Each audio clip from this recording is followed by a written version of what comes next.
Hello नमस्कार साथियों, आप सभी को हमारे यूट्यूब चैनल में हार्दिक स्वागत है। दोस्तों, रेलवे शिक्षक भर्ती 2025 टीजीटी, पीजीटी और पीआरटी के लिए 60 नोटिफिकेशन जारी कर दिया गया है, जो कि फुल नोटिफिकेशन बहुत ही जल्द आप सभी को देखने को मिलेगा। और इसका आवेदन 7 जनवरी से स्टार्ट होगा और 6 फरवरी तक चलने वाला है। ये वैकेंसी आपको मैं बता देता हूँ, बहुत दिनों बाद जारी हुआ है। ये कि परमानेंट होता है, ये परमानेंट भर्ती है।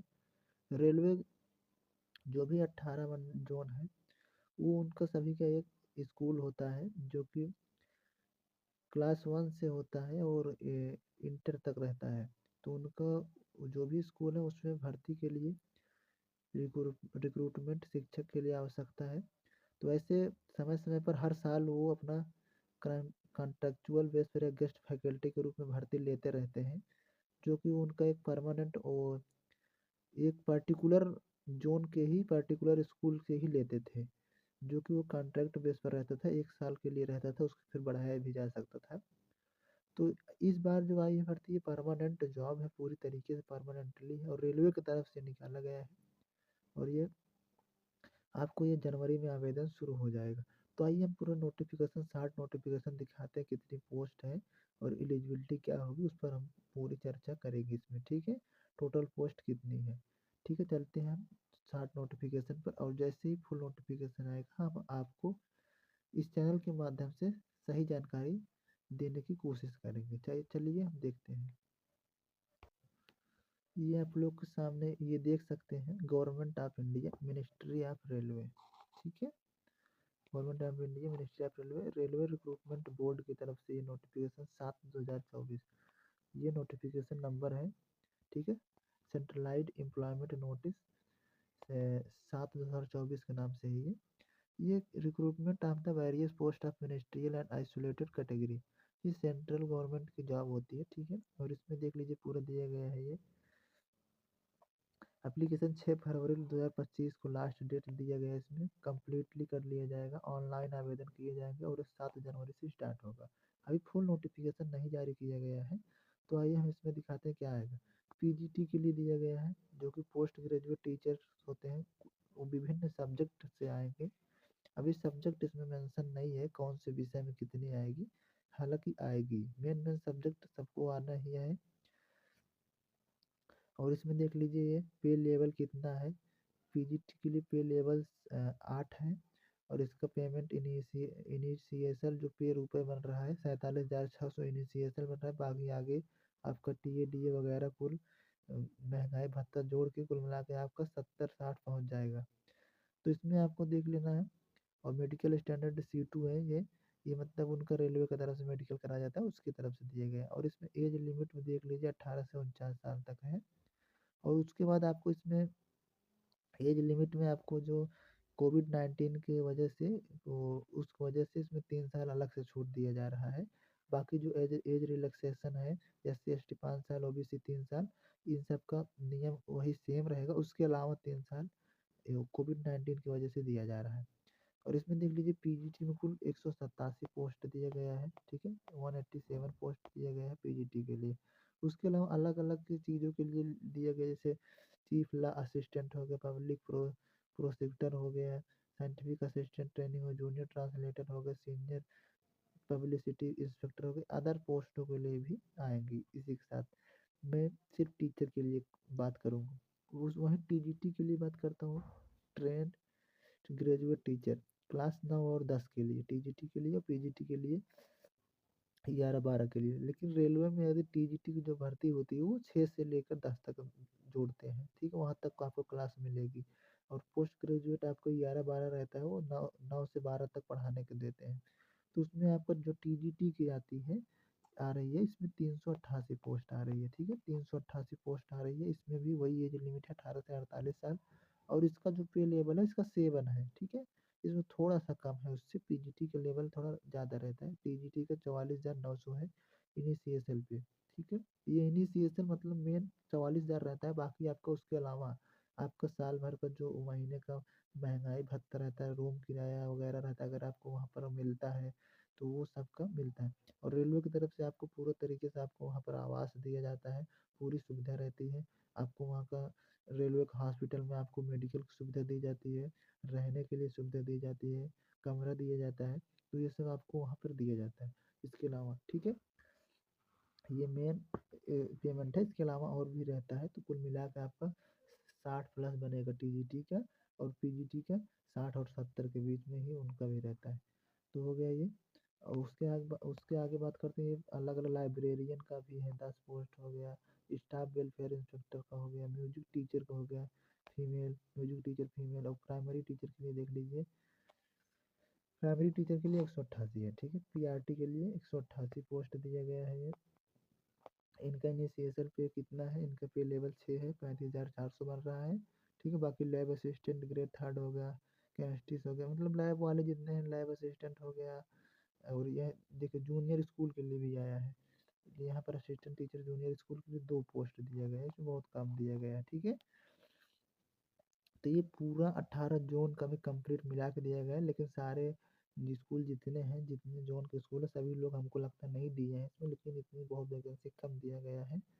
सारे लोग को जो भी पोस्ट खाली थी वो सब गेस्ट या कॉन्ट्रेक्चुअल बेस पे भर कर रख लिए हैं, तो उनका अपना रियाचन में नहीं दिए होंगे।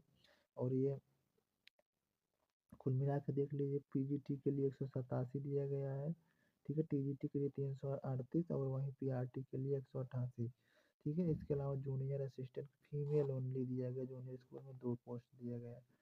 इस हिसाब से बाकी आपका जो एज लिमिट दिया गया है, को देख लीजिए, कोविड-19 पेंडेमिक की वजह से 3 साल का एज रिलैक्सेशन अलग से दिया गया है, और ये सभी जोन के लिए इसमें पार्टिसिपेट करेंगे, ठीक है। इसमें सभी जोन, जितने 18 जोन है, सब जोन इसमें देख लीजिए पार्टिसिपेट करेंगे, सभी जितने भी मंडल है रेलवे के। तब बात कर लेते हैं इसमें जॉब लोकेशन की, कहाँ पर आपको होगी, ठीक है। इसको हम थोड़ा सा इधर कर लेते हैं। अब बात कर लेते हैं इसमें एलिजिबिलिटी की, ठीक है। चलिए एलिजिबिलिटी की हम बात कर लेते हैं। एलिजिबिलिटी में जो पीजीटी है, ठीक है, पीजीटी में आपको पोस्ट ग्रेजुएशन की डिग्री चाहिए। पीजी मतलब आपका एमए होना चाहिए या एमएससी होना चाहिए, जिस सब्जेक्ट से रिलीवेंट सब्जेक्ट जो वैकेंसी आएगी, ठीक है। पीजीटी में आपको पीजी प्लस बीएड होना चाहिए, ठीक है। पीजी प्लस बीएड होना चाहिए आपको पीजीटी के लिए। टीजीटी में क्या है, टीजीटी में आपको ग्रेजुएशन होना चाहिए, ठीक है। Graduation plus BEd, BEd plus CTET, CTET paper 2, ठीक है। सीटेट पेपर 2 आपका क्वालिफाई होना चाहिए। और इसमें सीटेट के लिए वही कैटेगरी वाइज रहेंगे, जनरल वाले 90 नंबर पर रहेंगे, ओबीसी वाले 82, ठीक है। एससी वाले, एसटी वाले सब वही जो उनका आरक्षित है 82, ठीक है। तो उनके लिए वहाँ पर ये नियम लगे, क्योंकि सेंट्रल गवर्नमेंट के इसमें 90 नंबर अदर वाले के लिए नहीं रहता है, अपने कैटेगरी वाइज इसमें आरक्षित वर्ग रहता है। तो टीजीटी में लिए आपको graduation plus BEd plus CTET का पेपर 2 रहता है। और वही बात कर लेते हैं प्राइमरी के लिए, पीआरटी के लिए, ठीक है। पीआरटी में आपका क्या रहेगा, डीलेड, डीलेड हो गया, इसी को बीटीसी बोलते हैं। अब इसको हटा दिएगा जब से, नहीं तो पहले बीएड वाले भी रहते थे। उसके बाद बीएलएड हो गया, बीएलएड भी होता है। उसके बाद सीटेट, सीटेट पेपर 1, ठीक है, क्वालिफाई होना चाहिए। ये हो गया प्राइमरी के लिए एलिजिबिलिटी, ठीक है। और रही बात एज लिमिट, मैंने बता ही दिया है, एज लिमिट बहुत ही है, ठीक है। 1848 साल प्लस 3 साल अलग से है। और सब्जेक्ट वाइज पोस्ट प्राइमरी के लिए कोई सब्जेक्ट नहीं रहता, कंबाइंड में रहता है। और इसमें टीजीटी के लिए सब्जेक्ट आता है, टीजीटी में आपको कोर सब्जेक्ट मिलेगा, ठीक है। टीजीटी में जैसे आपका हो गया सोशल साइंस हो गया, हिस्ट्री हो गया, पॉलिटी हो गया, इन सब के लिए आपका जो टीजीटी के लिए है उसमें आपको सोशल साइंस मिलेगा, टीजी जिसमें 4 सब्जेक्ट कंबाइंड रहेगा, साइंस वाले रहेंगे, मैथ वाले रहेंगे, बाकी लैंग्वेज वाले रहेंगे। इनका मेन मेन आना ही तय है। बाकी इसके अलावा जो जोन रहता है उसी हिसाब से अलग अलग सब्जेक्ट भी आते हैं, ठीक है।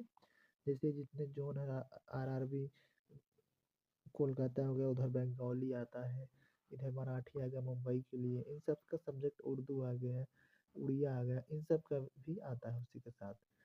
अब ये पूरा फुल नोटिफिकेशन जब आएगा तब पता चलेगा कि इस सब्जेक्ट में कितनी वैकेंसी आई है, ठीक है। और अभी एग्ज़ाम का पैटर्न भी नहीं दिया गया है, ठीक है। एग्ज़ाम का पैटर्न पीआरटी में एग्ज़ाम का पैटर्न हो सकता है सीबीटी एग्ज़ाम सभी में होगा और हो सकता है पीजीटी में इंटरव्यू लें, ठीक है। इंटरव्यू का भी कोई ज़िक्र नहीं दिया गया है इसमें, लेकिन पीजीटी में हो सकता है इंटरव्यू लें, क्योंकि जो कॉन्ट्रेक्चुअल बेस पे अभी भर्ती होती है, तो कॉन्ट्रेक्चुअल बेस पे आपको जो आवेदन डायरेक्टली स्कूल के माध्यम से लिया जाता है, नहीं तो स्कूल के माध्यम से, नहीं तो जो मंडल है रेलवे के मंडल के बोर्ड की तरफ से निकाला जाता है, वेबसाइट पर दिखाया जाता है। नहीं तो आप अगर वेबसाइट पे दिखाया जाता है सब जगह का नहीं, कुछ जगहों का नहीं दिखाया जाता है, कुछ जगहों पर आप डायरेक्टली स्कूल से पता कर सकते हैं, जो कॉन्ट्रेक्चुअल बेस पर निकाला जाता है। उसमें आपको डायरेक्टली फॉर्म भराते हैं, उसके बाद आपका पर्सनल इंटरव्यू लेते हैं, इंटरेक्शन लेते हैं, और इंटरव्यू में आपको स्किल टेस्ट करवाते हैं। स्किल टेस्ट में क्या होता है कि आपको कोई टॉपिक दे देंगे आपको वहाँ पर पढ़ाने के लिए, कि आप कैसे पढ़ाते हैं, बच्चों के सामने क्या इंटरेक्शन है, तो उस हिसाब से वो लोग सिलेक्शन करते हैं। लेकिन ये परमानेंटली जॉब है, तो परमानेंटली में हो सकता है, पीआरटी के लिए तो नहीं होगा इंटरव्यू, तो पता है। टीजीटी पीजीटी का भी कोई कंफर्मेशन नहीं दिया गया है, तो क्योंकि इसके पहले जो भर्ती आई थी उसमें होता था, लेकिन बहुत पहले आई थी, तो इस बार अभी देखना है। अभी फुल नोटिफिकेशन आपको दिसंबर में मिलेगा लास्ट में, ठीक है। दिसंबर में, जनवरी के फर्स्ट वीक में आपको इसका फुल नोटिफिकेशन मिलेगा, तो उसकी पूरी डिटेल हम आपको पहुँचाएंगे, तो आप लोग तैयारी करते रहिए। बाकी बात अ, हमारे चैनल को सब्सक्राइब कर लीजिए, जो भी नए नए नोटिफिकेशन आते हैं चैनल के माध्यम से आप सभी तक जानकारी देने की कोशिश करते हैं। तो इससे रिलेटेड जो भी खबरें रहेंगी, या आपका जो भी क्यूरी है आप कमेंट बॉक्स में कमेंट कर सकते हैं, और इससे रिलेटेड या अन्य जो भी नई भर्ती संबंधित कोई भी जानकारी रहती है हम आप तक पहुँचाने की कोशिश करते हैं। मिलते हैं नए वीडियो, तब तक के लिए धन्यवाद।